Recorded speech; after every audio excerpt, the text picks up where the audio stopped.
1장 제6절입니다. 거기에 보면은 군자는 존덕성이 도문학이니 지 광대히 지 정미하며 극고문이 도 중용하며 온고히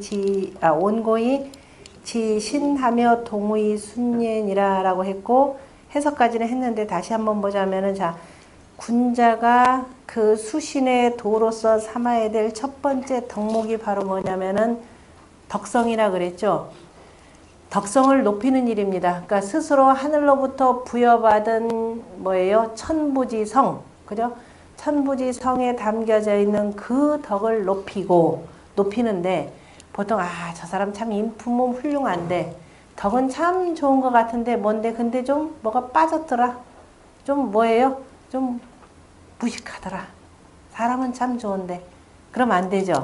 다시 말해서 덕과 학문이 일체가 돼야 되는 겁니다. 그래서 뭐를 해야 된다? 문학이죠. 학문이죠. 학문에 나아가야 된다. 학문을 말해야 된다. 다시 말해서 학문에 나아가야 되고, 이런 뜻입니다. 도라고 하는 것은 말할 도자 또는 뭐 인도할 도자, 뭐 두루두루 통하니까 다 포함돼서 말하는 겁니다. 그러니까 덕성을 높이는 한편으로, 다시 말해서 스스로가 자, 인품을 높인다. 우리가 그 논어에서도 나왔지만은 군자는, 자, 우리가 그 공자가 말하는 입즉효, 들어가서는 효도를 하고 나아가서는 체, 그죠?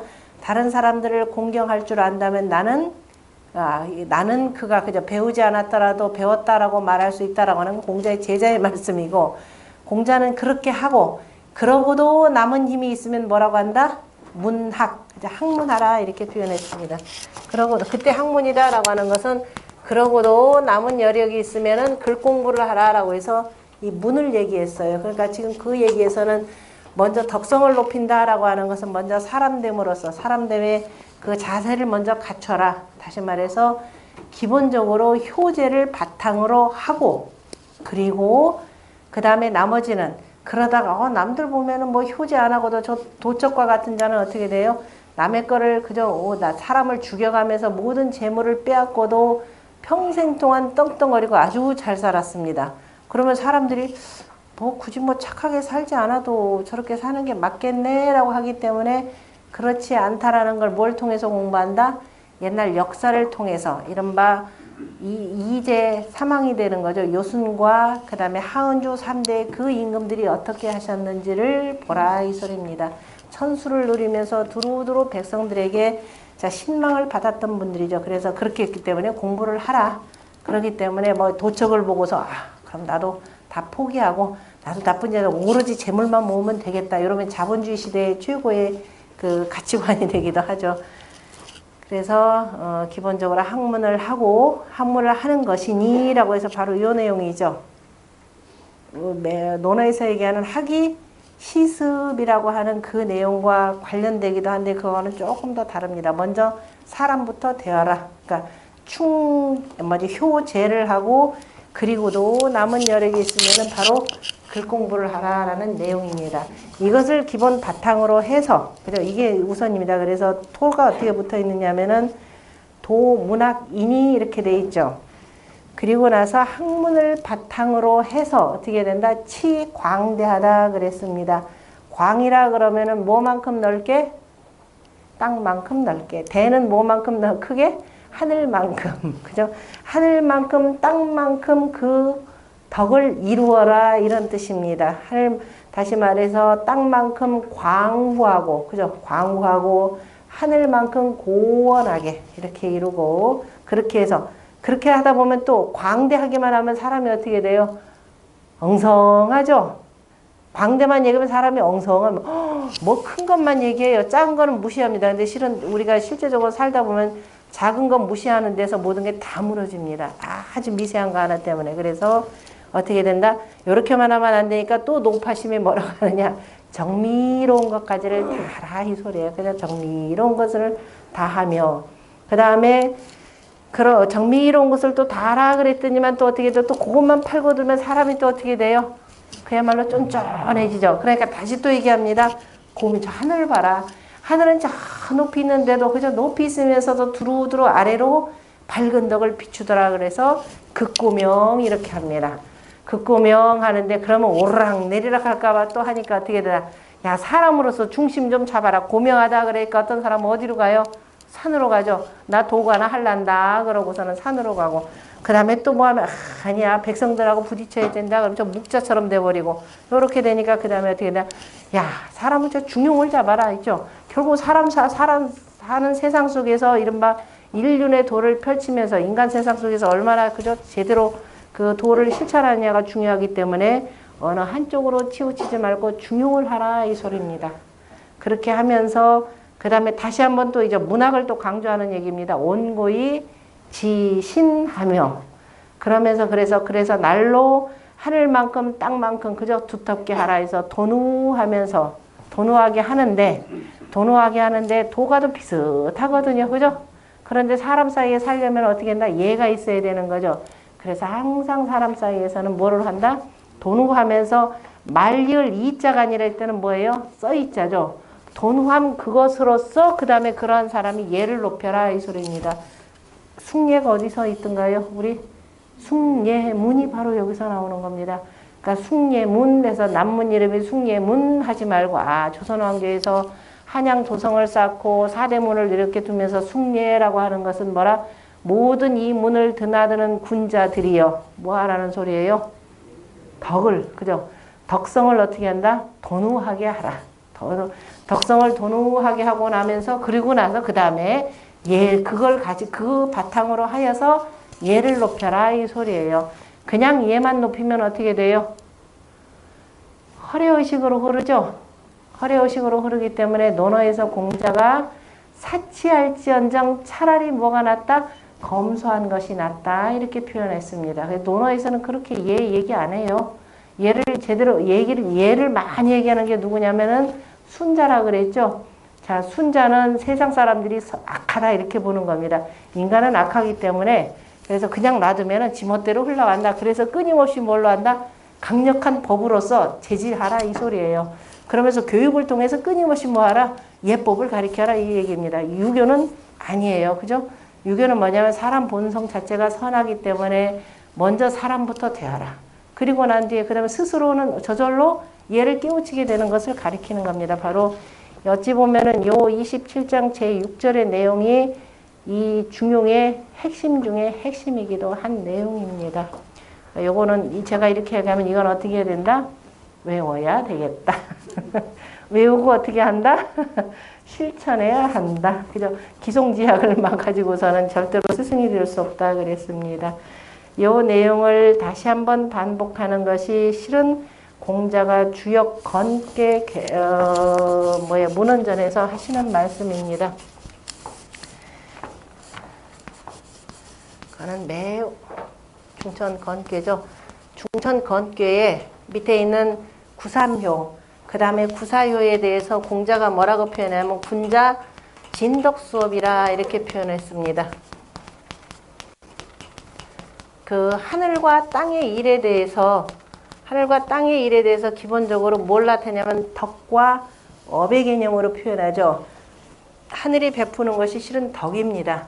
그 덕을 베풀면 그 덕에 따라서 임무를 완수하는 것이 땅이죠. 그래서 양과 개념을 해서 덕업을 중요시하는데 이거는 지난 시간에도 설명드렸죠. 그래서 천지의 덕업은 어떻다? 천지의 덕업은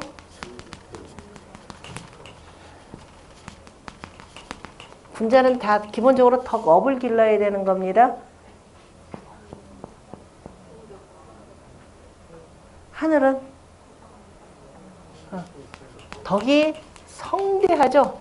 모든 그릇들을 다 그냥 가득 담을 성자입니다. 원래 제기에다가 음식을 담나 해서 덕이 아주 가득 차 있는 것이 되고 그 다음에 업은 그죠? 그냥 큰 것 자체예요. 그죠? 만물을 두루 기르는 그래서 성덕 대업이 바로 천지의 덕업에 해당됩니다.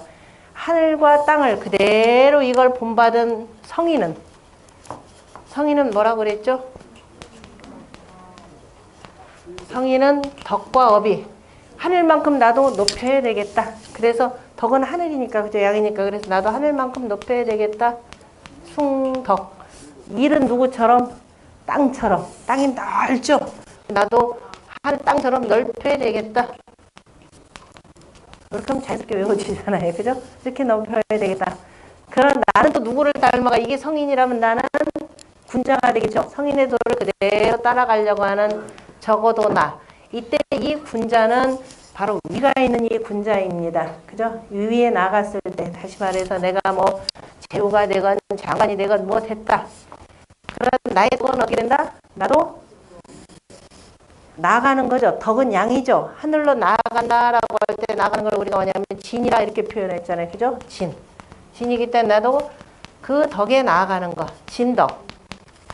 그러면서 끊임없이 내가 일에 대해서 혹시라도 잘못하지 않았는가 열심히 닦는 거죠.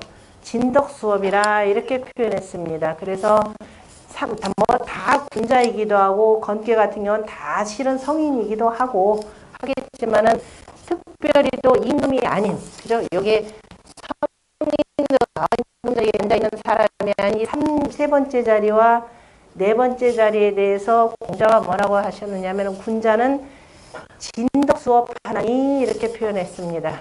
그죠? 군자는 진덕 수업 하나니 그다음에 뭐라고 했냐? 충분히 진덕요 이렇게 표현했죠. 이것은 특별히도 누구를 가지고 표현했냐면 지금 요 세 번째 자리를 가지고 표현한 겁니다. 요 세 번째 자리 구삼효라 표현하는데요. 바로 진덕. 그러면은 이게 뭐냐? 그죠? 덕에 나아가는 것이 뭐냐라고 했더니 그걸 뭐라고 했다? 충신이라 표현했습니다. 자, 하늘의 덕으로 표현하자면은 하늘로 표현하자면 덕이 되고 땅으로 표현하자면 업에 해당되는 거죠. 그러면 내가 하늘의 덕을 내 몸에다가 체화시켜야 되는 거죠. 다시 말해서 하늘은 뭐냐? 하늘에 1월이 떠 있죠. 그 밝은 빛이 저 높은 곳에 있지만 빛이 어떻게 밑으로 내려와서 만물을 비추고 만물을 따뜻하게 해주는 거죠. 그걸 뭐라고 그랬던가요? 두 마디로 조림 이렇게 표현했죠. 그래서 자, 땅 가운데로 이렇게 해서 내 속에서 갖춰야 될 것, 내 진덕이라고 하는 것은 내 마음이 중심을 잘 잡아야 된다라고 하는 것이 충이 되는 거죠. 그래서 내 마음을 잘 가득 잘 채운다. 충으로 하면 당연히 바깥으로 나가는 말은 어떻게 돼요? 누가 들어도 참 믿어온 거죠. 그래서 충신이 됩니다. 충이 체가 된다면 신은 용이 되는 거죠. 그래서 충신이 소위 진덕야요 이렇게 표현한 거니까 진덕이라는 건 뭐냐? 덕에 나아가는 거. 네 마음을 잘 채워라. 충성스럽게 하라. 그 다음에 말은 어떻게 해라. 누구한테 말을 하든지 간에 저 사람 말은 믿을만해. 이렇게 돼. 그 정도가 돼야 된다. 이렇게 표현했죠. 자, 위정자가 되어가지고 저 대통령이 하는 말, 장관이 하는 말, 국회의원이 하는 말, 저자들 얘기 영 믿업지가 않아. 그러면 정치 되겠어요? 안 된단 말이에요. 그래서 다시 말해서 말을 믿었게 하라 이 소리입니다. 말을 믿었게 하려면은 자, 이 얼굴로 그 다음에 입 바른 소리만 해서 되겠어요? 정말 마음이 그렇게 돼야 되는 겁니다. 자기 스스로가 딱 중이 되어서 어떤 이른바 당파적 이익에 휩쓸리지 않은 그런 마음이 돼야 충이 된다라는 겁니다. 그럼 업이다. 국회의원으로서 장관으로서 내가 공무원으로서 뭘 해야 되는 거예요? 나라의 위정자는 일을 뭘로 해요? 내가 등짐지고 일하던가요? 전부 다 뭐에 시키는 거잖아요. 그죠? 그러니까 뭐 시키는데 말을 어떻게 해야 되겠어요? 말을 되는 대로 내뱉으면 되겠어요? 예전에 대통령부터 시작해서 말이 험악하게 되니까 이후에 말이 대한민국의 언어가 어마어마하게 달라집니다. 물론 뭐 독재 정권 때 이러면서 사람들이 말이 조금 거칠어지기 시작했는데 대놓고 위정자가 대놓고 말을 쌍소리하면 밑에 사람들이 거칠 것이 없어요. 눈치 볼 게 더 이상 없습니다. 그래서 그 말은 그것도 언도 아니에요. 그저 사라 그랬습니다. 논리정연하게 돼야 된다 이 소리예요. 근데 논리정연하되 어떻게 된다? 하더라도 그래도 또 돌아보고 깨끗하게 씻어라 이 소리예요. 그죠? 조금 더 티끌. 그게 바로 뭐냐? 그게 수사예요. 우리가 보통 수사학이라는 말 참 많이 씁니다. 대학에서 무슨 뭐 수사학 1호원에 가면서 가르쳐요. 수사학 백날 해보세요. 이 수사학이 참 발달돼. 우리 60년대인가 하여튼 그 뭐 연설 좀 하겠다 뭐 하는 사람들. 그 세계 명언 몇 개 이렇게 나오죠. 명언집 하면서 그거 하면서 그 다음에 또 뭐 연애 편지 쓸 때도 이거 쓰죠. 이런 것만 발달하면 안 된다 이 소리에. 정말 내가 하는 말이 무엇인지 논리정연하게 잘 가다듬때 그 다음에 혹시라도 그 속에 티끌이라도 끼지 않도록 또 씻고 또 씻어라. 그게 수사예요. 특히 수사학이죠. 외교 언어에서의 수사학은 굉장히 중요합니다. 외교 언어에서 특히 좀 말 함부로 안 하죠. 그냥 두리뭉실하게 하는 게 그 외교 언사의 대표입니다. 왜? 잘못했다 큰일 나거든요. 자, 수사하고 그런데 말만 반지르르하게 꾸미면 안 되겠죠. 이 속에서 우리 성어 중이면 형어외라 그랬습니다. 말을 꾸미는데, 그죠? 말을 잘 닦는데 반드시 그 속에는 뭐가 있어야 된다? 정성을 세워야 된다라고 하는 수사, 입기, 성입니다. 이것이 바로 뭐더라? 이것이 군자의 그 자기 직분의 일을 하는 것. 그래서 그것이 수업입니다. 그럼 우리가 보통 수업은 딱 요새 하나밖에 안 남아있죠? 어디 남아있던가요? 여기 학생들이 교실에 수업 받는 것밖에 없어요. 이 업은 직업이죠. 내가 맡는 사업이죠. 모든 사업입니다. 사업을 하더라도 어떻게 돼요? 사업하는데 상거래 관계에서 수사 입성을 잘해야 되는 겁니다. 우리가 흔히들 중국인들하고 상거래하기 힘들다 이렇게 얘기를 해요. 왜? 그 사람들은 세상 사람들 다 의심해. 왜? 이거 어떻게든지 이문 남기려고. 그죠? 사람들이 속이기 때문에 이 사람들 웬만하면 안 남아요. 근데 정말 진심으로 내가 이렇게 잘했더라. 이 사람들 있는 거 없는 거 다 주죠. 그 중국 사람들 뿐만 아니라 모두가 그래요. 오히려 이 한반도 족속들이 가가지고 자꾸 등쳐먹으려고 하다 보니까 저 사람들이 어떻게 되나 저 조선 사람들 참 믿기가 어려워라고 하는 게 나오는 겁니다. 사람과 관계 속에서 가장 중요한 것이 정성성의 성이라라는 겁니다. 그래서 요걸 표현한 내용이죠. 그래서 자, 그 충신이 소위 진덕야요 수사익기성이 소위 검야라 이렇게 표현해 놓고 어떻게 되느냐? 이러한 군자라면은 내가 어디까지 갈지, 그죠? 이를 줄을 알고 이르는지라, 지지라 이렇게 표현했네요. 이를 줄을 알고. 내가 자, 요 세 번째 사람 같은 경우는 실은 여기 천자라면 천자, 윗사람의 그 일을 내가 위임받아서 하는 사람이죠. 그 명을 받아서 하기 때문에 나의 역할은 여기까지입니다. 내가 무슨 일을 세워놓고 공을 세웠다. 누구 공이에요? 내가 세운 공이지. 왜 지가 다 했다고 하느냐 그러잖아요, 우리. 자, 그래서 이 공이라고 하는 건 항상 내가 세우고도 누구한테 돌릴 줄 알아야 된다? 군주한테 돌릴 줄 알아야 됩니다. 우리가 여러분들 회사 생활하신 분들 잘 알 거예요. 내가 말이야, 위에 과장님이 있고 국장이 있는데 내가 보면 저자가 말이야, 국장, 과장이 돼가지고 마치 지가 다 한 듯이 하더라. 내버려 두세요. 당연히 그렇게 해야 되죠. 저거 말이야 실은 내가 다 했는데 지가 마치 지가 다 한 것처럼 하더라. 자꾸 그거 따지기 시작하면은요. 저 이른바 윗사람이 이 사람은 곱게 안 봅니다. 그렇지 않아도 제 덕분에 내가 이렇게 해가지고 참 나도 올라가는데 이후에 쟤를 끌어서 요 자리에다 자기가 올려주려고 하는데 어떻게 돼요? 자꾸 이 제가만 쳐버립니다. 저 결코 오래 못 갑니다. 이거 굉장히 중요해요. 근데 사람들은 어떻게 하냐? 당장 내가 튀고 싶어요. 내 젊은 나이 일찌감치 튄다. 일찌감치 튀면 어떻게 된다? 일찌감치 쓰러집니다. 앞으로 100세 시대 때 오래오래 가요. 참 이게 그 세상 사는 그 중요한 겁니다. 왜? 그 사람이 요 자리에 오르기까지는 그만한 또 각고의 그 세월이 있습니다. 인정할 줄 알아야 되는데 당장 자기가 세운 공 때문에 이 사람이 높아가는 것만 알고 그걸 보통들 못 견디는데 그거 잘 하셔야 됩니다. 그래서 내가 얼마만큼 이게 내 역할이다라는 걸 아는 것이 바로 지지라 이렇게 됩니다. 그래서 가역이하면 그래서 가히 기미할 수 있다라는 거죠.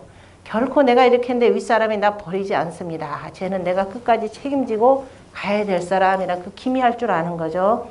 그 다음에 지종종지라 가여 존해하니 그 다음에 마칠 줄을 알고 마치는지라 내 역할은 여기까지다. 그 이상 아니다라는 겁니다. 그래야 가히 의리를 보존할 수 있을 것이니 시고로 거상위 불교하며 제하위 불우하나니 이거 굉장히 중요한 자리죠.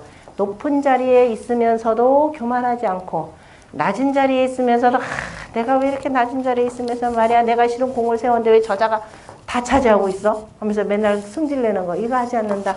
우리가 상하라고 하는 거 상이라는 말 자체도 제대로 원래 의미를 알면 내가 한없이 올라가는 것이 아니라 중을 잡는 거죠.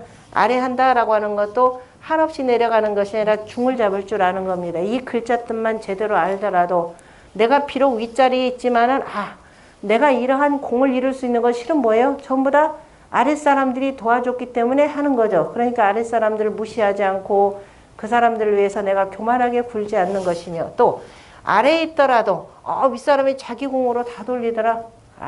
언젠가는 나를 알아줄 것이다. 그래서 스스로 근심하지 않는다. 불의하지 않는다. 이렇게 표현한 겁니다.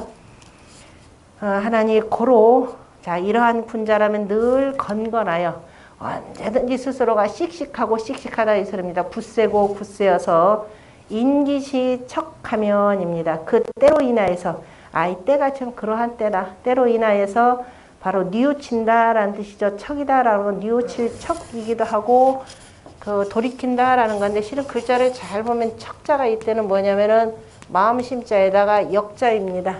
때가 바뀌는 거죠. 때가 이렇게 바뀌는 때이구나. 다시 말해 그런 때에 그 마음을 어떻게 두어야 된다라는 것을 알면은 비록 수위나 위태롭기는 하지만 항상 내가 공이 많고 덕이 많으면 실은 어떻게 돼요? 항상 위에서 꺾으려고 하는 게 있겠죠. 혹시라도 제가 치고 오지 않을까라고 해서 그래 늘 위태롭기는 하지만은 스스로가 늘 조심하고 조심하기 때문에 어떻다 절대로 내가 허물이 없게 될 것이라 라고 하는 내용입니다. 자, 이거는 벼슬자리에 나아간 사람뿐만 아니라 우리가 인생을 살아가는 데 있어서 굉장히 중요한 그 의미를 담고 있는 글귀이기도 합니다. 나머지는 이제 새기면서 공부하시면 되고요. 그 다음에 345쪽에서 혹시 고치라는 얘기 했던가요?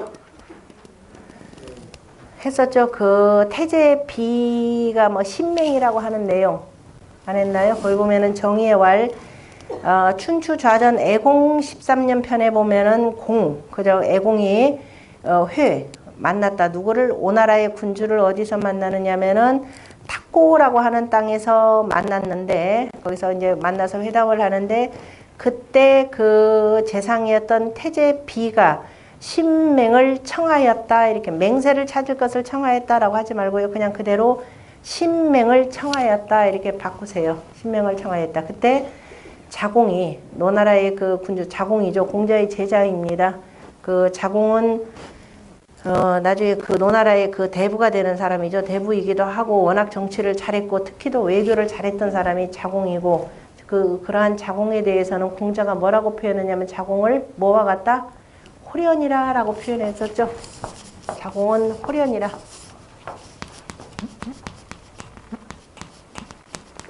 보통 그릇에다 표현을 하지 않는데 자공은 호련이다. 다시 말해서 종묘 제사에서 쓰이는 그 아름다운 그릇을 표현합니다. 그러니까 누가 놓고 봐도 참 아름답더라. 다시 말해서 요즘 말로 표현하면은 신사 중에 신사가 자공입니다. 신사 중에 신사이기도 하니까 이른바 예와 그 다음에 학식이나 이런 그 교양이라는 부분이 굉장히 풍부한 사람이 그 자공인데요. 그래서 공자가 자공을 호련에 비유를 했는데 그 자공이 대답하여 말하기를 맹은 약 가심예며 가심이란 이때 심이다라고 할 때 심자를 따뜻하다 이렇게 표현합니다. 그러니까 태제 비가 신맹을 청하였다라고 하는 것은 우리가 뭐라고 하나요? 요즘에 동맹관계를 맺는데 무슨 동맹이라고 그래요? 동맹 자체가 어쨌든 서로가 화친이죠. 화친. 그치? 요즘 말로 표현하면 화친 개념입니다. 화친 조약을 하자 이 소리입니다. 화친 조약을 하자라는 건데 그래서 맹이라고 하는 것은 따뜻하며 또한 때로는 또 어떻게 잘못하면 어떻게 서로 간의 관계가 어긋나게 되는 거죠. 그래서 한이라라고 하니 그 가규라고 하는 사람이 뭐라고 표현했냐? 심이라고 하는 것은 이때 온이라 이렇게 표현했습니다. 따뜻하다. 또 사철이라고 하는 사람이 그 말하기를 이 사철에 내긴 사철 유자 빼도 되는 건데 사철이 이르기를 그 다음에 뭐라고 표현했냐면은 심은 그죠? 심시저 이렇게 표현했나요?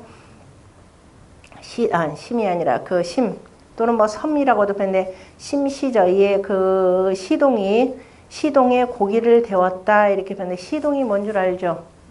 시동이 옛날에는 제사를 지내는데 그 집안의 나이 한 7살 정도 되는 아이를 그 죽은 사람의 혼이 깃든 그 영혼으로 보고 죽은 사람 다시 말해 제사의 그 주인의 본래 옷을 입혀놓고 앉혀놓는 겁니다. 그래서 이제 제사 다 끝나고 나면 실은 어린아이죠. 그 이제 먼저 잘 대접해가지고 먼저 보내는데, 그래서 그 아이를 주기 위해서 고기를 데폈다라고 할 때 이 글자를 썼는데, 이 심이라는 글자가 결국은 온이라 이런 뜻입니다. 다시 말해서 앞에서 나온 자 온고이 지신이라고 할 때 온자라고 하는 것은 우리가 잘 먹을 수 있도록 그죠? 익힌다 이런 뜻입니다. 온고지신에 대해서는 지난 시간에도 설명드렸는데, 자 우리가 보통 온고지신 뭐라고 보통 이렇게 얘기를 해요. 그냥 옛 것을 익힌다 그랬죠. 익히는 것이 실은 뭐예요? 익히는 게 원래가 음식물 익히는 거죠. 따뜻하게 한다. 음식물 익히는 게 왜 그래요? 먹고 잘 소화되라고 익히는 겁니다. 그러니까 익힌다라고 할 때 익힌 거는 먹고서는 잘, 그러니까 다시 말해서 그냥 옛 것이 아니라, 그래도 옛 고자가 아니죠. 칠복자입니다. 옛날 거 왜 그렇게 했는지 연고가 되는 거죠.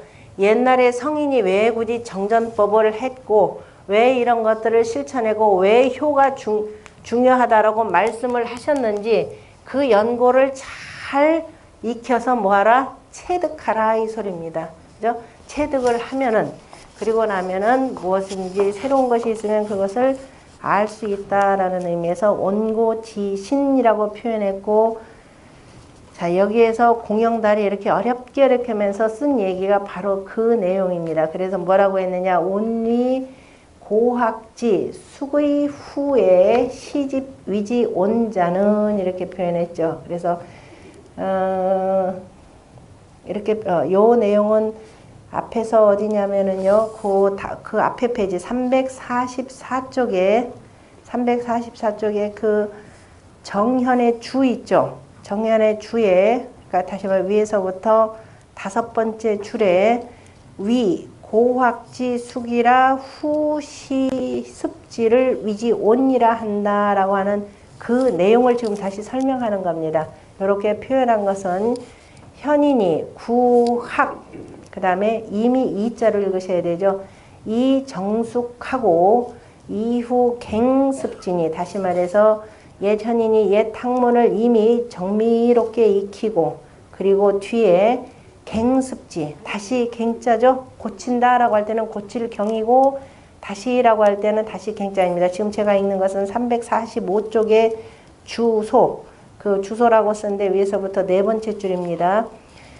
제후에 갱습지니, 그죠? 다시 익히는 것이니, 마치 뭐뭐와 같다. 유약 온심고로, 그 다음에 식냐라. 그래서 따뜻하게 데웠기 때문에, 따뜻하게 데웠으므로 먹는 것과 같다라고 이렇게 이름이라. 이름 복잡한데요. 그냥 풀어서 쓰면 매우 쉬운 내용입니다. 이렇게 해서 자꾸 자, 이 문장과 글의 뜻을 익히도록 하시면 됩니다. 그 심에 대해서 주자는 또 뭐라고 했냐면 저 밑에 보면은 장구 보이시죠? 그 밑에 보면 심온의 온이라. 그래서 그 따뜻할 심자를 앞에다 불화자를 써서 이렇게 씁니다. 따뜻하다라는 말로. 심온의 심. 그러니까 찾을 심이라는 것이 아니라 따뜻하게 익힌다라고 하는 온의 심온의 바로 온이라고 하는 부분 잘 익혀 두시고요. 그러니까 이렇게 공부를 안 하니까 요새 사람들이 익힐 때 그냥 옛 것을 익히고 이런 걸로 이렇게 단순히 표현하는 건데 그렇지 않다라는 것과 달리 표현하면 체득하라라는 말까지가 표현된 거고요. 그 다음에 346쪽.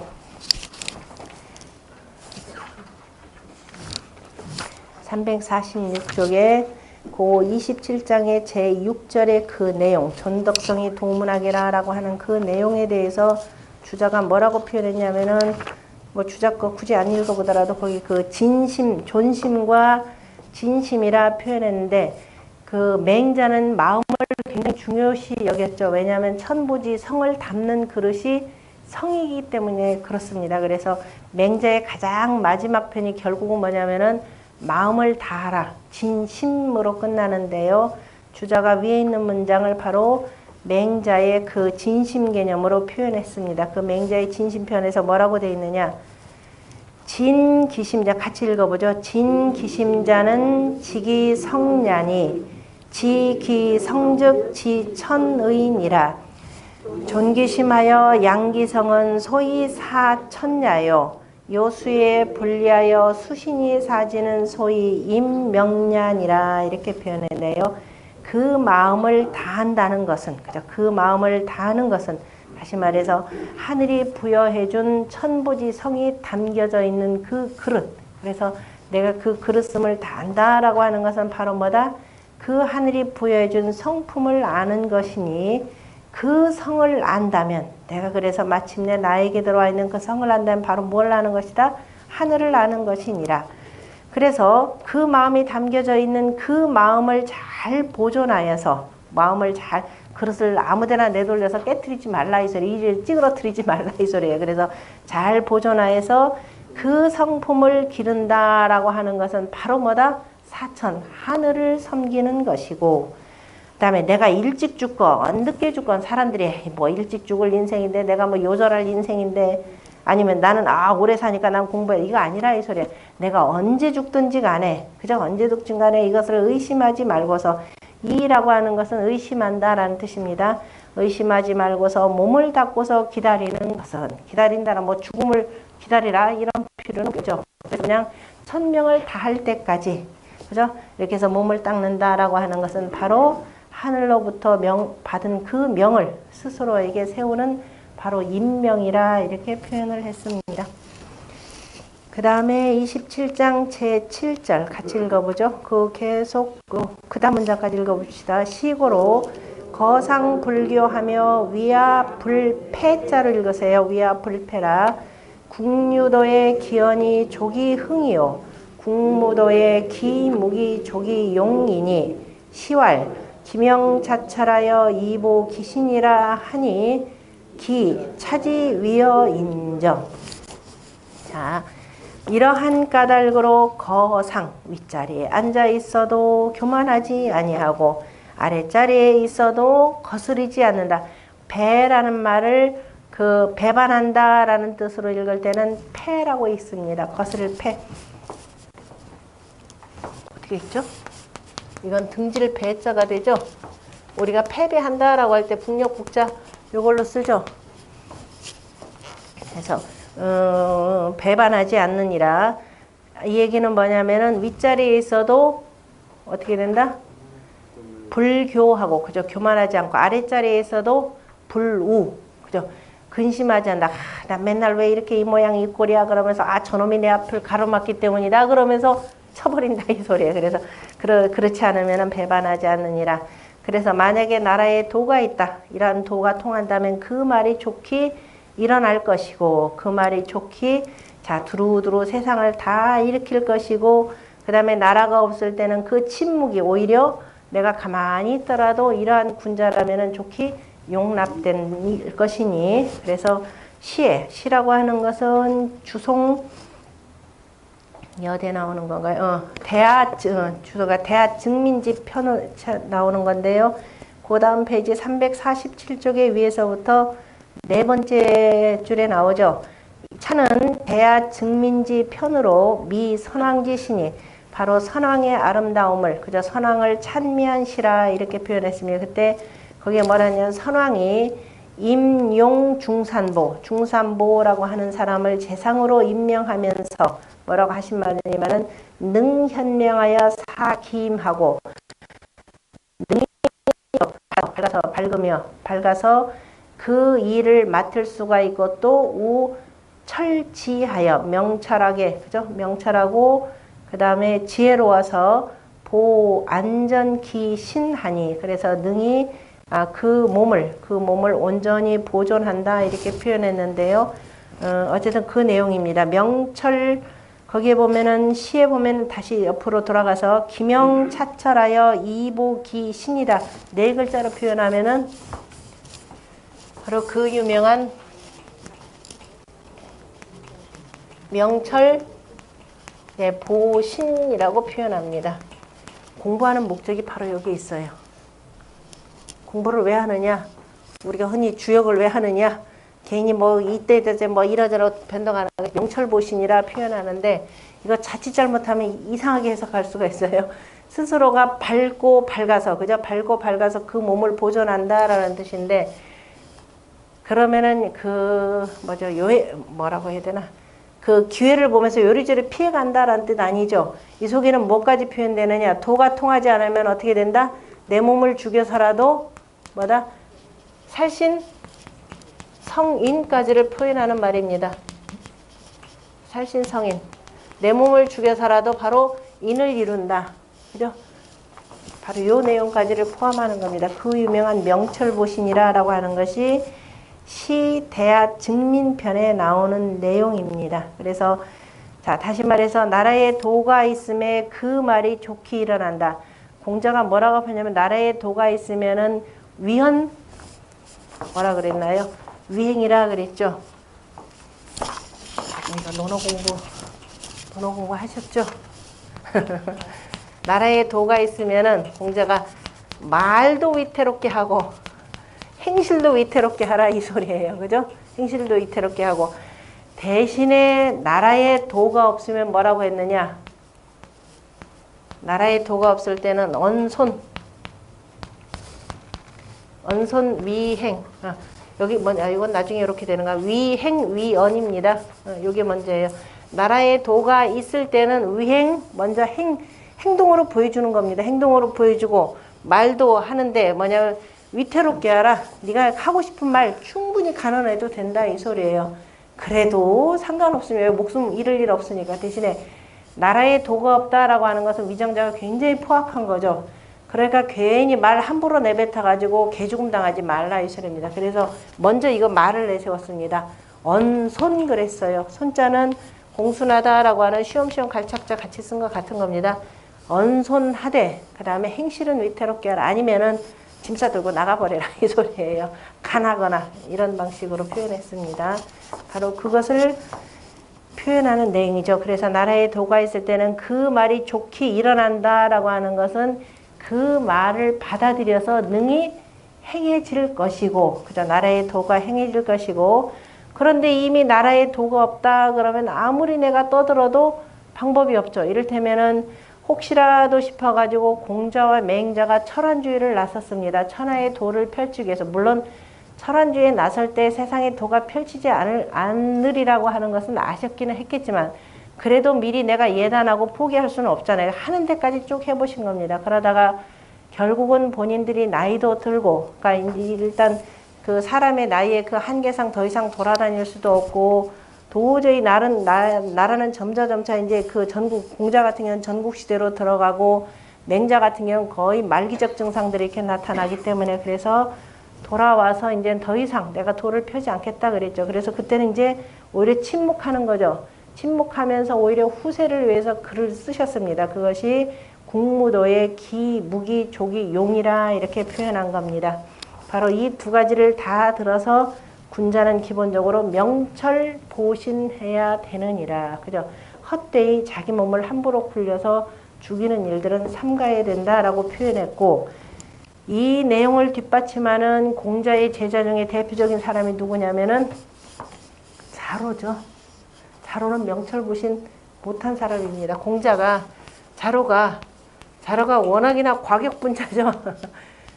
자로는 얼마나 과격분자냐면은 다시 말해 선생님 이렇게 하라 그러면 오로지 그것만 따라요. 무슨 얘기만 하면 평생도록 뭐더라? 그걸 따랐더니만은 야 이놈아 좀 그거 좀 바꿀 줄 좀 알아. 그래 한 단계 더 무슨 얘기 하나 있었는데 선생님 무슨 말씀을 하시니까 그게 좋아가지고 그 다음에 그거를 맨날 주야장창 외우기만 하고 있어요. 그래서 야 그게 도가 아니다.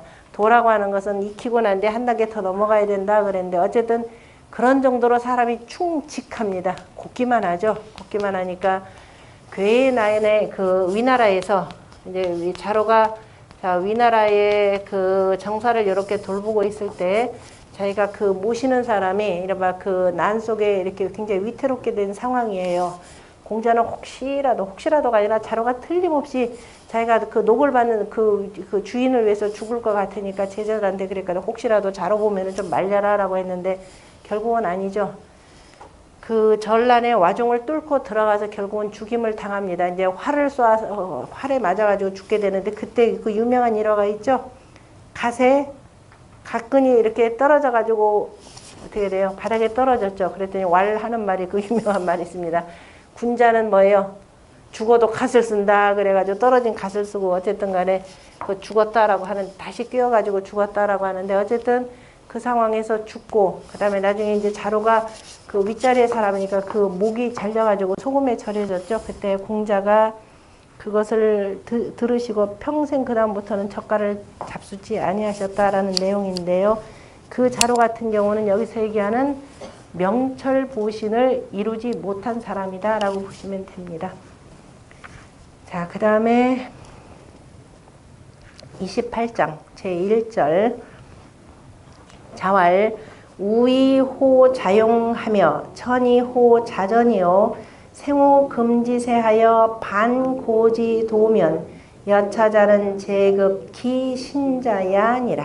그래서 자, 지금 앞에서는 나라에 도가 있을 때 도가 없을 때 군자의 그 말에 대해서 표현을 했고, 그런데 군자고 여기 지금 28장의 제1절 같은 경우는 군자가 아닌 바로 소인배의 내용을 다루고 있습니다. 그게 바로 뭐냐면은 어리석으면서, 스스로 어리석으면서도, 어리석다라고 하는 것은 현인이 있겠죠. 스스로가 참 어리석은데 내가 하는 일이 옳다. 이때 어리석으면서 스스로 쓰는 것을 좋아한다라고 하는 것은 높은 윗자리에 있으면서 그 자리 덕분에 자기가 대단한 권력과 대단히 뭔가 실력을 갖추고 있는 것처럼 하면서 스스로 쓰기를 좋아하며, 그 다음에 낮은 자리에 있으면서, 낮은 자리에 있다라고 하는 것은 벼슬 자리는 낮은데 남보다 공부한 것은 많아가지고 학식이 있습니다. 그래서 남보다 훨씬 더 잘 알아요. 그러니까 이런 자들은 어떻게 되느냐, 저 위에서 윗사람이 하는 짓 보면 영 아니야. 이건 내 멋대로 해야 되겠다. 그래서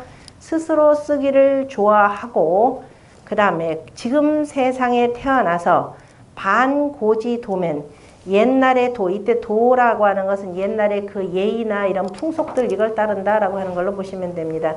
그 옛날의 도를 돌이킨다면 이러한 사람은 그 몸에, 재라고 한 재앙이죠. 재앙이 그 몸에 미치니라 이렇게 표현했습니다.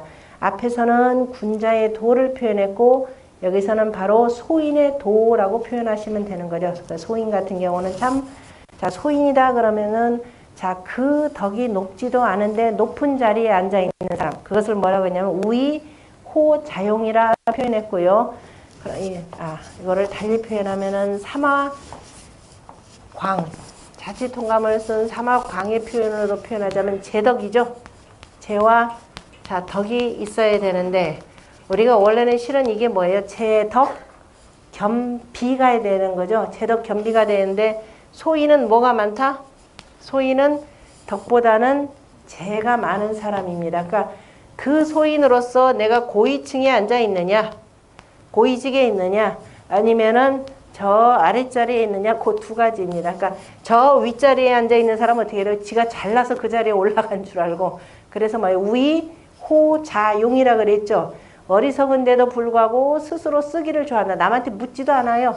지가 제일 잘나서 그런 줄 알고. 그 다음에 아랫자리에 있는 사람은 어떻게 돼요? 지만 혼자 똑똑한 줄 알아요. 그래가지고 어떻게 돼요?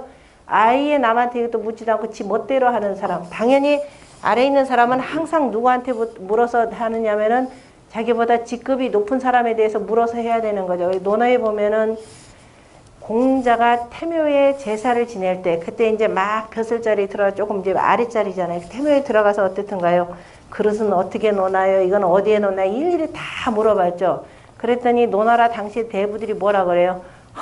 도대체 저게 뭐야? 누가 공씨의 자식이 누가 예절을 안다고 했느냐? 이렇게 물어봤던 거죠.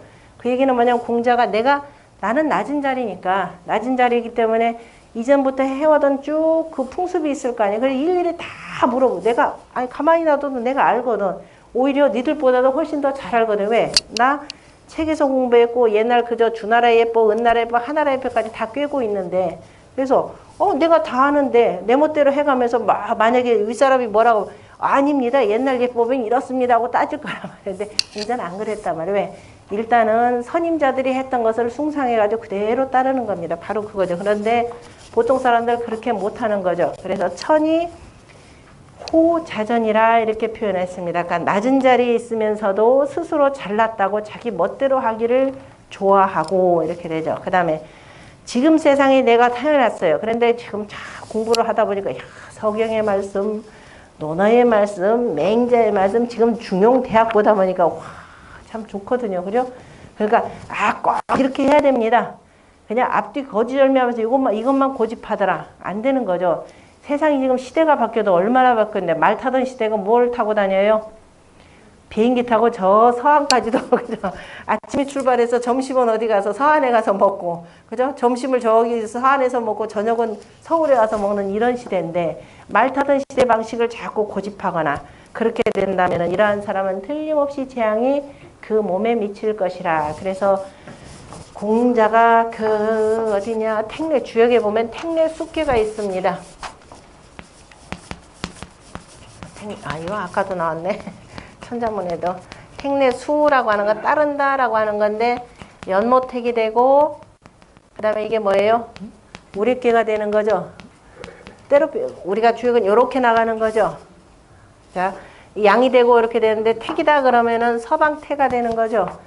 여기가 동방목이 되는 거죠. 아침이 되면 저녁이 되고 저녁이 되면 다시 또 돌아서 이렇게 되는 거죠. 항상 뭘 따르냐면 종즉 유시에서 일름 일량지위 도가 되지만 실은 뭐냐면은 양선음후가 됩니다.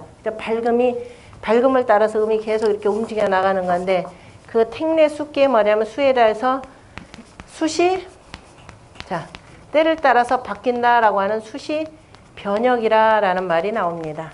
그죠? 수시 변혁이라라는 말이 나오고 정자는 송나라 때 그 성리학자가 되는 거죠. 주자의 그 스승격에 해당되는 분인데요. 그 정자가 역은 주역이라고 하는 것은 역은 수시 변혁이니 이렇게 되죠. 때를 따라서 바뀐다. 우리나라 사람들 참 잘하죠. 때를 따라서 기가 막히게 잘 변합니다. 그러다 보니까 어떻게 돼요?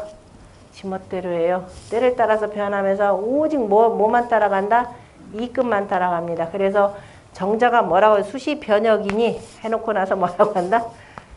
수시 변혁인데 이 종도야라 이렇게 붙였습니다. 때를 떼서 변하되 항상 뭐냐 도를 따라야 된다 이렇게 단서를 붙여놓은 거죠. 도를 따라야 된다라는 겁니다. 도를 따르지 아니하고는 그 다음에 반드시 그러니까 그 도라고 표현할 때는 우리가 대도 개념도 표현되고 시대적 상황에 맞는 그죠? 시대적 상황에 맞추되 그죠? 대도는 변치 말고 이런 막 경도를 변치 말고 권도만은 좀 바꿔서 쓸 필요가 있다 이런 뜻으로 보시면 됩니다. 그래서 반고지도라고 할 때 고지도라고 하는 것은 그죠? 옛날에 그 방식들 여기에 그 초점을 맞추면 될 겁니다. 그 반고지도에 대해서는 제가 그 밑에다가 두루두루 다 설명했으니까 지금 설명한 내용에 그 들어갈 내용들이죠. 쭉 읽어보시면 될 거고 그 다음에 그래서 그 다음에 이제 우이호 자용이요 천이호 자전이라라고 하는 거 그 다음에 생호금지세여 반고지도라고 하는 내용과 관련해서 그 다음 문장에 그러니까 349쪽에 제2절에서 뭐라고 표현했느냐면은 비천자면 불의례하며 부제도하며 불고문이니라 이렇게 표현했고 그 다음에 라고 그랬죠. 그래서 천자가 아니면 예를 의논하지 못하고 법도를 짓지 못하며 문장 글이 되는 거죠. 글을 상고하지 못한다 이렇게 표현을 했습니다. 자, 무슨 소리냐면은 다시 말해서 우리가 법과 제도를 만드는 사람은 누구예요? 최고 통치권자가 되는 거죠. 물론 최고 통치권자가 이런 것들을 만드는데 반드시 어떻게 되느냐? 아랫사람의 의견을 물어서 이걸 종합해서 짓는 것은 틀림없는 사실입니다. 요즘에도 마찬가지죠. 국회에서 법을 정해도 누가 반포를 해야 돼요? 대통령이 반포를 하는 겁니다. 바로 그걸 두루 표현하는 건데, 그래서 천자가 아니면, 이때 천자라고 하는 것은 우리가 제후나 이런 걸 표현하는 것이 아니라 그 지역 전체를 다스리는 최고의 통수권자, 오늘날 이렇게 보면 됩니다. 그래서 아니면 얘를 의논하지 못한다. 얘를 의논한다 하더라도 이것을 그냥 공연불이 되는 거죠. 한가 헛된 것이 될 뿐이고, 그 다음에 제도라고 하는 건 법과 제도 개념이 되고, 그 다음에 문이라고 하는 부분인데요. 문이다 그러면 단순히 글일 뿐만 아니라 문자 다 포함되는 거죠. 무슨 소리냐면은 오늘날 우리가 쓰는 이 한자를 뭐라 그래요? 한문이라고 표현하죠. 한문이라고 하는 말 자체는 거기가 한나라의 천자가 지금부터는 이 글자를 국가의 공용 글자로 쓴다라고 해서 선포를 해야 되는 겁니다. 무슨 얘기냐면은, 자, 이미 주나라가 있었고, 자, 주나라 때 주나라 천자, 다시 말해서 주나라를 그러니까 은나라를 멸하고 그 천하를 통일시킨 것이 바로 무왕입니다. 그 앞에서 뭐가 있느냐면 은나라가 있었죠. 자, 은나라 탕임금 때도, 자, 은나라 탕임금 때, 그 다음에 앞에서 하나라 때 하우시가 있죠. 그 다음에 해서 요임금, 순임금 때, 이때는 두루두루 법과 제도와 예법들이 다 통용이 돼요. 위에서 천자가 정한 대로 요임금과 순임금과 그 다음에 하우시가 정한 대로 천하에 두루두루 통하다가 나중에 누구 때에 들어서 하나라의 거리죠. 하나라의 걸 때에 이르러서 포악한 정치를 합니다. 그럼 포악한 정치를 하는 이 군주가 우리 이런 법을 따랐으니까 법을 따르시오. 그러면 따라요? 뭐라 그래요? 너 나 잘하세요잖아요. 그죠?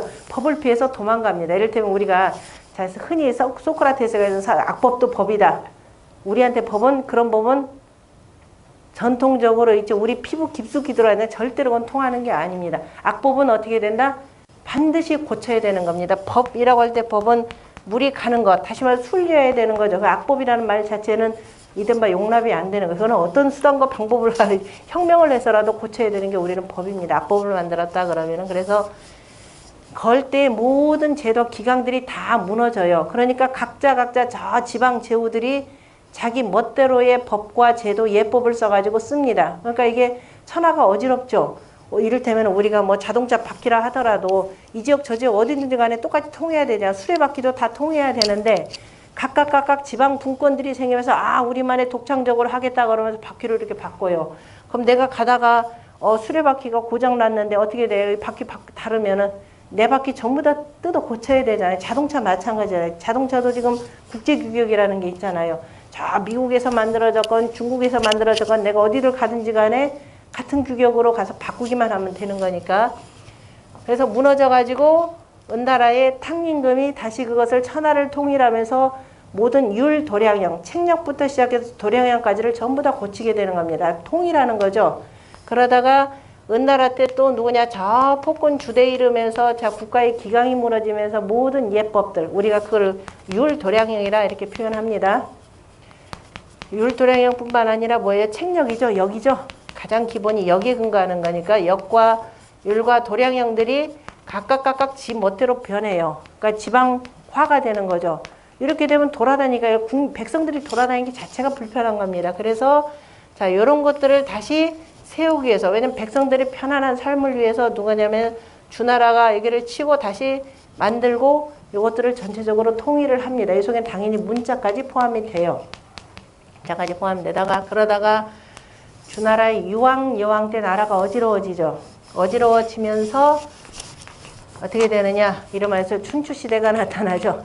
이름하여서 그 유명한 가장 오랜 기간 동안의 혼란 기간입니다. 춘추와 전국시대가 나타나. 이 춘추 전국시대의 의미는 굉장히 중요합니다.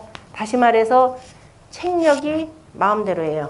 마음대로다 그러면 자 그래서 공자가 춘추를 쓰시면서 어떤 책력을 썼느냐, 주나라의 책력, 다시 말해서 자월세수법이죠. 이 자월을 오늘날 우리가 얘기하는 음력 11월을 세수법으로 썼단 말이에요. 공자는 이게 참 맞지는 않아요. 그러나 이미 주나라 천자가 세우는 법이기 때문에 춘추를 쓰시면서 자월을 써요. 그런데 다른 나라 같은 경우 대체로 딱이라는데 이게 조금씩 어긋나는 게 있습니다. 왜냐하면 자월 축월세수를 쓰기도 하고 인월세수를 쓰기도 하고, 그 다음에 그거에 따라서 그 다음에 음악들, 풍류들, 뭐 연주하는 게 각각 달라지죠. 이른바해서 저기 뭐야 종묘사직에서 이렇게 해야 될 것들이 누구 뭐 잔치하는 데서 쓰고 개인 집에 제사 지는 데서 쓰고 하는 일들이 비일비재합니다. 논에 나오는 계시의 8일편에 그게 잘 나타나죠. 그 다음에 도량형 지역마다 다 달라져요. 이렇게 되다 보니까 이 나라에서 저 나라 건너 또 말도 다르죠. 그러니까 말은 이제 애초에 다른데 그래도 문자는 다 똑같았어요. 이 나라 저 나라 외교문서 작성을 하면은 두루두루 다 통하는데 각각 초나라는 초나라 말, 자 연나라 쪽엔 연나라 말 이렇게 쓰게 됩니다. 이게 보통 불편한 게 아니에요. 자 춘추시대, 전국시대를 지나면서 굉장히 심화가 됩니다. 그죠? 이게 서로 간에 잘 통하지도 않아요. 그러니까 이 뭐 수레 한번 고장 났다 그러면 그야말로 바퀴 4개를 다 고쳐야 될 이런 상황까지 나오니까 나중에 진시요. 진나라가 천하를 통일하고 제일 먼저 한 일이 뭐든가요? 그죠? 그 다음에 글자도 조금씩 많이 달라졌죠. 이른바 문자가 달라지기 시작하네요. 그 제일 먼저 말하는 문자 통일이에요. 이건 엄청난 사건입니다. 자, 문자 통일. 그러니까 이전에 뭐 과두문자 뭐다 등등등등 있던 것을 뭘로 표현하느냐. 이사의 소전체로 다 통일하게 되는 겁니다. 소전체로 통일하고 그 다음에 뭐예요? 전국을 그 중앙집권 체제, 그러니까 그 정치 권력도 중앙집권 체제로 만들고 전국을 뭐예요? 그 도로망을 다 하나로 다 일관되게 쭉 하는 거죠. 그 다음에 뭐냐? 도량형 통일입니다. 그거를 앞뒤의 역사를 전혀 모르는 사람들은 뭐냐? 아, 진나라만 위대하다 이렇게 표현해. 왜? 진나라가 전국 그동안 역사의 최초의 통일 국가로서 이런 것들을 완성했더라 이렇게 표현하는 겁니다. 미안하지만 앞에서 이미 다 했던 거예요. 요 시기 때 오랜 동안 무너졌기 때문에 진나라가 그를 통일했을 뿐입니다. 그런데 통일을 하면서 어떻게 되느냐? 이른바 강권 정치죠. 포갑 정치입니다. 결국은 어떻게 돼요? 진시 황제가 제위 12, 이른바 황제로 등극한 제위 12년 만에 비명 행사하는 거죠. 비명 객사. 비명 행사까지 아니다. 객사를 합니다. 나이 몇 살이에요? 이때 나이 50세예요. 제가 얘기했지만 이 사람 진시 황제는 그야말로 워커홀릭에 해당되는 사람. 오로지 일에만 매몰되는 사람이에요. 아무도 주변 사람들이 감당 못하죠. 진시 황제가 딱 죽고 나서 진나라 얼마 뒤에 망하죠. 뭐 2세, 3세가 있지만 그럼 바로 망합니다. 그리고 나선 한나라 얼마나 편하겠어요. 그죠? 한나라는 그야말로 거저먹은 나라입니다. 왜? 진나라가 이미 다 해놨거든요. 다 해놓은 상태에서 그야말로 자기 손에 코도 안 대고서는 코 깨끗하게 다 풀었죠. 다만 하나 뭐만 하면 되느냐? 우리가 요즘 말로 쓰는 국민통합만 하면 돼요. 국민통합이 뭐냐? 요 시기 때 억울하게 죽은 사람들 사면복권 시키는 거죠. 그 제일 억울하게 죽은 사람이 누구다? 유가들입니다. 이른바 분서 갱유를 당한 사람들이에요. 뭐 도가는 굳이 뭐 여기서 얘기할 필요는 없고. 그래서 바로 분서 갱유, 그러니까 없어진 책들, 그게 바로 뭐냐면 대표적인 게 서경이죠. 천자문에 나오는 칠서벽경입니다. 다시 말해서 지나간 왕들에 대해서 두루두루 농하는 것. 이러이러해야 성왕이 된다. 그러면서 이제 3왕, 요순과 하은주 3대 왕들을 다루고 이렇게 정치를 하지 않으면 망한다라고 해서 쓴 글이 바로 서경입니다. 그래서 서경에서는 항상 군주된 자, 윗사람이 된 자 늘 뭐를 가슴에 안아라? 공경경에 경을 마음속에 안고 살아라. 이걸 가리키는 거죠. 황제가 돼서 이거 되게 기분 나쁘잖아요. 그죠? 더군다나 내가 누가 되어서 그저 사망오제를 아우르는 황제가 되었는데 그래서 야, 그 책들 그냥 국가에다만 두고 다 불살라라 이렇게 되는 겁니다. 그걸 옆에서 소사기질을 한 사람이 소전체를 만들었던 누구냐? 바로 이사가 소사기질해서 그게 이루어지는 겁니다. 그러니까 그때 그러면서 이제 나중에 이제 갱유까지 당하죠. 그러니까 한나라는 나중에 어떻게 되느냐? 그야말로 나라를 지키고 나라를 새로 창건하고 나라를 지키는데 가장 좋은 그 글이라고 하는 것이 이른바 유학경전이다. 공자님의 말씀이다. 이렇게 보는 거죠. 유교문화, 유교다 이렇게 보고 나서 그러면 이것만 살려주면 되는 거죠. 그래서 없어졌던 그 전적들을 다시 전부 다가 복원을 하는 겁니다. 그것이 바로 뭐다? 한문 이렇게 되는 겁니다. 그래서 앞으로 그러면서 이제 없어졌던 서경 같은 경우도 다시 이렇게 해서 쭉 나오면서 앞으로는 자, 이 글자로 다 통용한다. 왜냐하면 쭉 또 책들을 모았더니 모은 책마다 글자들이 다 다를 거 아니에요. 그죠? 어떤 경우는 대전체로 쓰였고 어떤 데는 과도문자로 쓰였고 뭐 이렇게 다양한 글자체가 워낙 많으니까 그래서 앞으로는 이 글자로 다 통한다. 그래서 금문이라는 것이 나옵니다. 그 금문이 오늘날 지금 우리가 쓰는 전부 다 뭐예요? 정체예요. 그러니까 한문이라고 하는 이 글자들은 몇 년 동안 2000년 이상을 고스란히 이어져 오고 있습니다. 그러니까 이것만 제대로 공부하면 우리가 2000년의 문서도 그냥 볼 수가 있어요. 그런데 문제가 생겼죠. 1900 몇 년대 중국이 공산당화가 되면서 이 옛날에 이 글들은 전부 다 뭐다? 반봉건적이고 그죠? 매우 봉건적이면서 인민들을 매우 괴롭혔던 그 문자들이다. 그래서 우리가 좀 더 간단하게 하자 그러면서 간체자로 바꿉니다. 간체자는 이도 뭐 두루 아시겠지만 이도저도 아무것도 아닌 글자가 돼버린 거죠. 그리고 오늘날 내려온 그러면서 자 이거 이 금문을 뭐라고 해요? 참 백성들을 귀찮고 번거롭게 한다. 내가 빨리 민첩하게 나가는데 이리저리 얽어매는 글자다. 번체 이렇게 표현합니다. 그리고 자기들이 자 초서체하고 초서와 그 다음에 음과 그 다음에 뜻을 이를테면 우리가 화산을 갖는데 정체는 이렇게 됐잖아요. 그죠? 화산을 어떻게 하느냐? 될라자 딱 써가지고 열십자 씁니다. 이런 거 괜찮아요. 그죠? 왜냐면 열매 화자니까 열십 두루에서 다 익었잖아요. 그래서 될 화자를 쓰고 1부터 10까지니까 이렇게 고쳐 씁니다. 이런 것들은 또 괜찮아요. 말씀 원자 같은 경우는 초서체 형태로 이렇게 갖다 쓰는 거죠.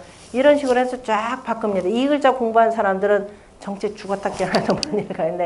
정체 공부한 사람은 어쨌든 쉽게 하는데 이렇게 딱 고쳐놓고 어떻게 되느냐. 아, 우리는 그 인민들의 문명을 낮추기 위해서 참 간결하게 만드는 글자다. 그래서 실은 간체도 간자로 써야 되는데 간체 이렇게 표현하는 겁니다. 이 말 속에는 자, 이 글자를 보면서 그게 무슨 뭐가 들었냐? 그 이데올로기 냄새가 불불 끓게 만들어 놓은 겁니다.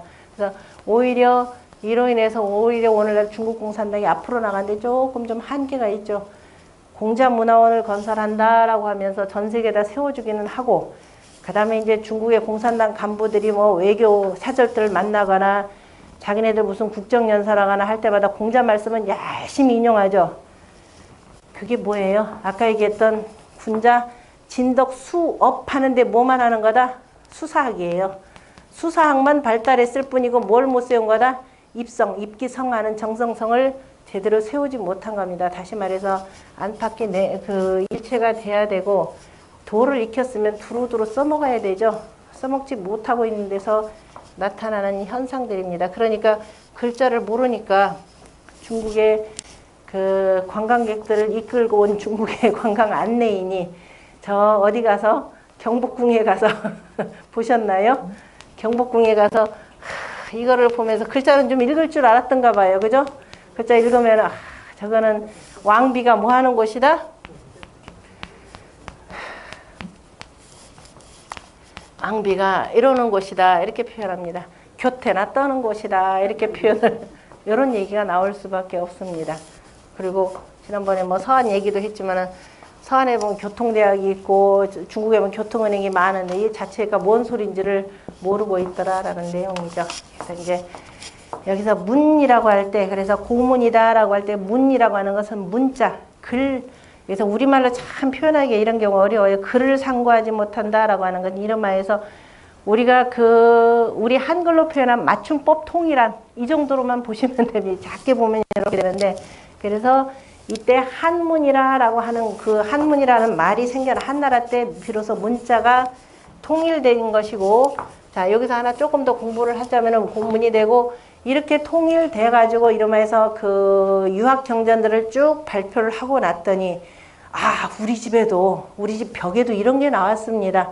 우리 집 옛날 조상 무덤 속에서도 이런 게 나왔습니다. 그러면 서경이다 논하다 여러 가지가 나올 거 아니에요. 그럴 때 보니까 글자도 조금 다르고 문장도 조금 다릅니다. 그때 통일되고 나온 뒤에 별도로 나온 그 글들을 뭐라고 하느냐면은 고문 개념입니다. 다시 말해서 이전에 하은주 3대에서는 기본적으로 고문으로 다 통했다라고 보시면 돼요. 이거는 이제 학자들마다 약간 그 한나라 때 여기에 대해서 그 토론이 굉장히 많은데 어쨌든 금문이다라고 하는 것은 오늘날 간체를 표현하는 게 아닙니다.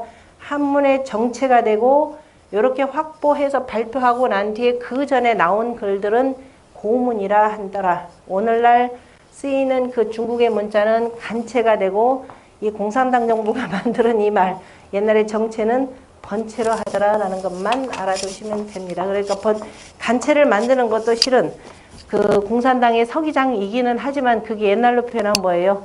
천자되는 의 개념이 되는 거죠. 그러니까 최고의 통수권자가 아니면 예를 의논하지 못하고 법도를 짓지 못하며 바로 문장 또는 글을 상고하지 못하느니라. 문장도 마찬가지입니다.